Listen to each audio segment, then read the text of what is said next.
Chers frères et sœurs en Christ, amis et connaissances, bien-aimés dans le Seigneur, vous qui nous suivez depuis tous les pays dont je ne saurais tout citer.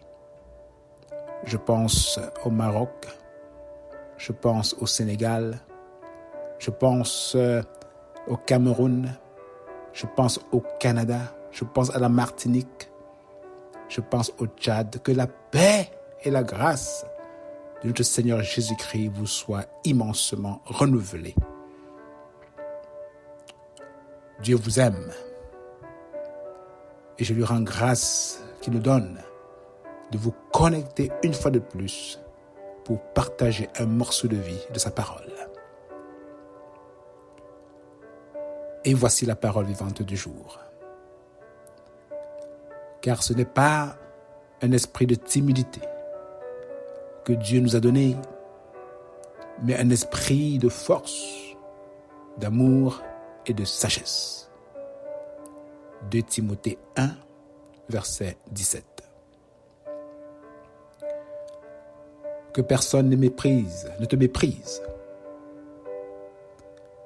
Que personne ne te méprise. Tel est le titre de notre méditation du jour. Avez-vous déjà fait face au mépris?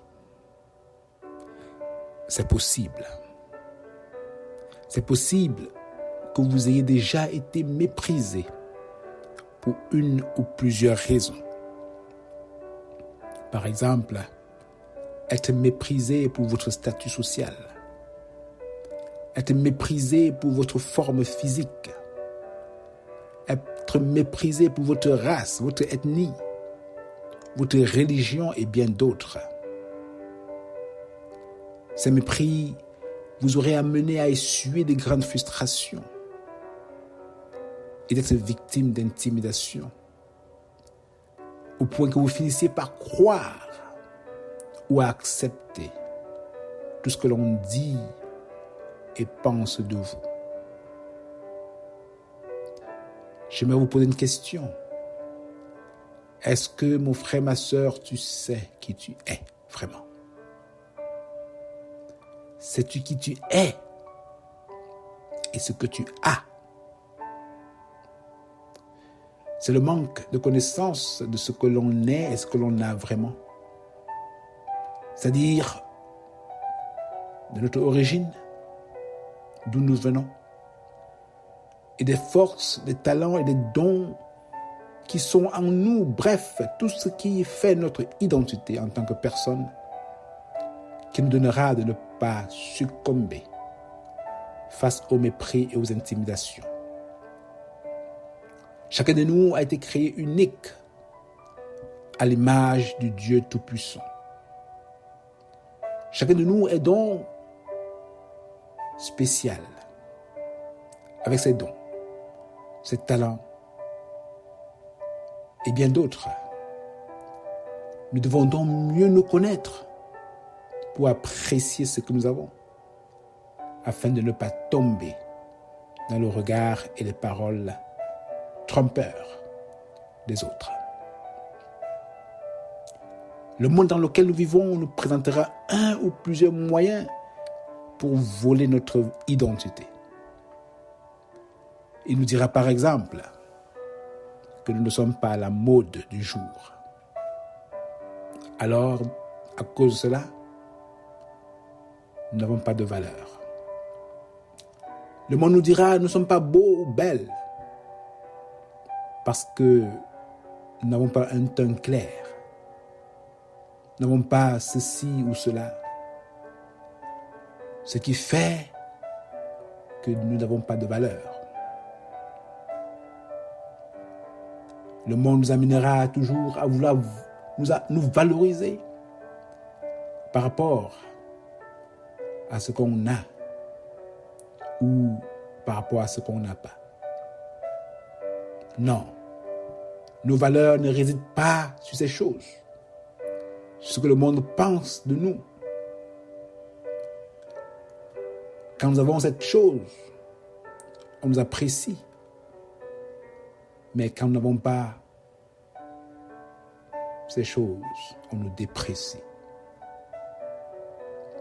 C'est ce qui crée donc en nous des jalousies, de l'envie, qui peuvent même conduire jusqu'au meurtre, jusqu'à un suicide, parce que nous ne sommes pas ou ne remplissons pas le standard du monde. Nous ne devons pas nous définir, mes frères, mes sœurs, par rapport aux autres. Nous ne devons pas perdre notre valeur par rapport à ce que l'on pense de nous ou non. Nous devons savoir qui nous sommes exactement. Et ainsi nous valoriser, n'est-ce pas, par rapport à ce que nous sommes et par rapport à ce que nous avons. Notre valeur ne dépend pas des choses qui existent aujourd'hui et qui vont disparaître demain. Notre valeur, la vraie, nous la tirons de Dieu qui est stable et qui nous a tous créés à son image. Voilà une première grande vérité sur toi et moi, mon frère, ma sœur. Nous avons été créés à l'image du Dieu vivant. Si notre valeur dépend de nos biens, que serons-nous donc lorsque ces biens n'existeront plus? En nous, Dieu a mis un peu de lui. Et la Bible nous dit qu'il continue de travailler en nous à travers son Saint-Esprit, afin, n'est-ce pas, que nous qui avons mis notre confiance en lui, arrivons à l'image, ou encore atteignons, n'est-ce pas, la stature parfaite de son Fils Jésus-Christ, qui est premier parmi plusieurs frères. Car dit-il, car ceux qu'il a connus d'avance, il les a aussi prédestinés à être semblables à l'image de son Fils, afin que son Fils, Jésus-Christ, fût le premier-né entre plusieurs frères. Romains 8, verset 29. Voilà le but de Dieu en chacun de nous, que nous soyons comme son Fils. Oui, il ne nous a pas créés pour que nous cherchions à ressembler à l'autre, aux stars de ce monde, aux célébrités, aux top modèles. Il ne nous a pas créés pour que nous changions avec le monde quand le monde change. Mais il nous a créés et sauvés avec un but clair, prédestiné à être semblable à l'image de son Fils, Jésus-Christ. Voilà la première chose que nous devons savoir de nous. Et la deuxième chose est savoir que Dieu a mis ce que Dieu a mis en nous. Il a mis en chacun de nous des capacités extraordinaires, des dons spirituels et des talents. C'est important que nous les découvrons et que nous les mettions en valeur. Un de nos plus grands problèmes est que nous voulons nous voir dans les dons et les talents de l'autre. Mon frère, ma sœur, c'est faire fausse route. Tu es unique. Je suis unique aux yeux de Dieu. Si nous voulons être l'autre, si nous voulons prendre l'identité de l'autre, il est possible que nous tombions dans la frustration et toutes sortes de jalousie simplement parce qu'on n'aura pas pu devenir comme l'autre. Il est possible que nous sombrons dans le mépris.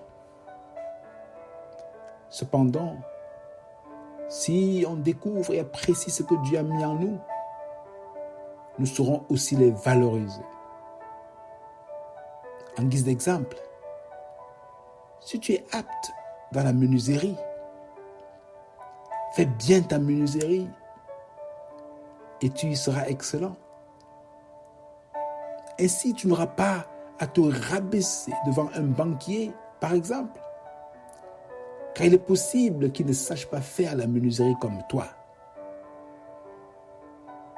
Tu es unique. Et lui aussi, il est unique.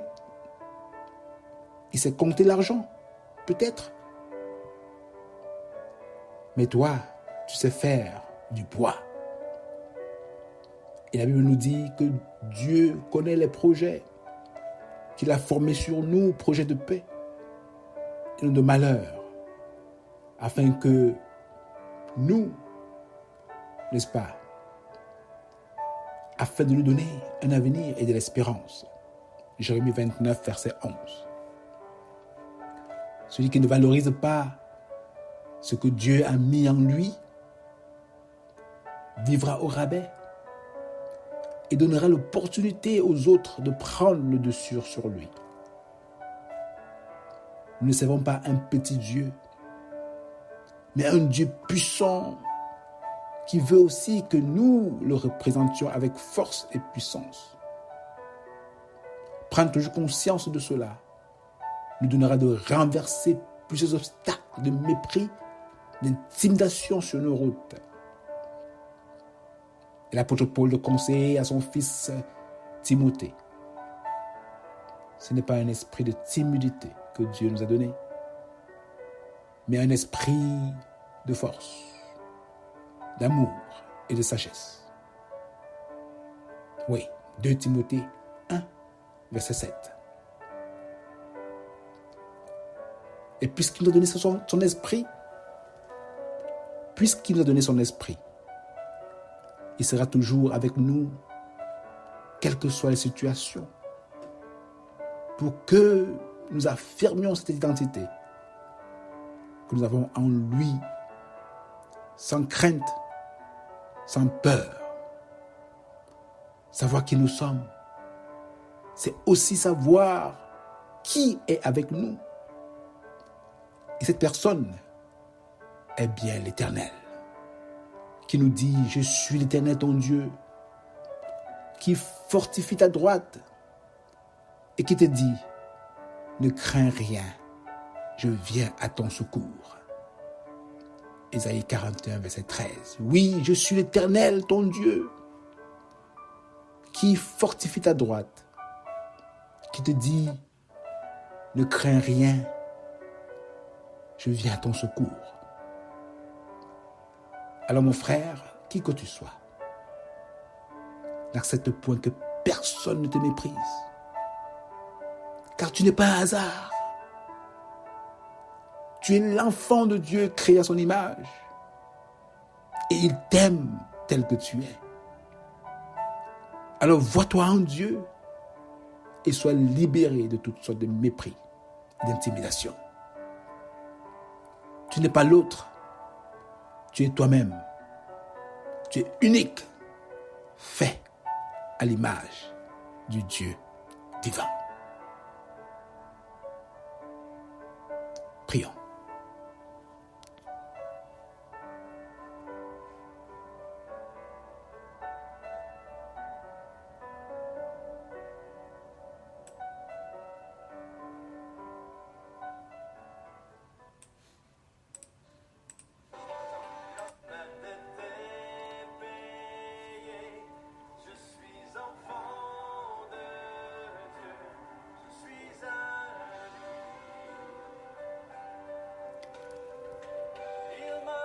Seigneur, je te remercie de ce que je suis une merveilleuse créature, faite à ton image et en route pour ressembler à ton Fils, notre Seigneur Jésus-Christ. Donne-moi de découvrir totalement, ô Père, qui je suis en toi, mes dons et mes talents, afin de ne plus vivre une vie au rabais, mais qu'étant accompagné par toi, que je puisse agir avec force et puissance pour te représenter où tu veux que je sois. Pour que je ne succombe plus sous les frustrations et les intimidations des autres. Car dorénavant, je suis à toi. un enfant choisi, affranchi, créé à ton image, car en toi je sais qui je suis. Merci Seigneur. Merci de me libérer de tout cela et de me retrouver en toi. Merci de le faire aussi pour mon frère et ma soeur qui m'écoutent aujourd'hui. Tu es pour nous, pas contre nous. Et en toi, nous savons qui nous sommes. Sois béni, mon Père, sois élevé, sois magnifié, sois exalté. Au nom de Jésus que nous avons prié. Amen. Sois béni, mon frère, sois béni, ma soeur, et passe le mot, afin que d'autres aussi puissent se retrouver en Christ et être affranchis de tous les mépris qui soient. Soyez bénis.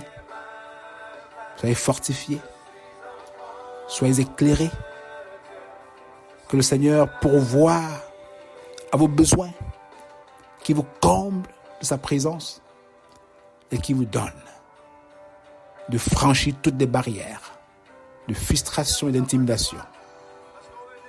Alors, portez-vous bien et à la prochaine. Bonne journée et à bientôt.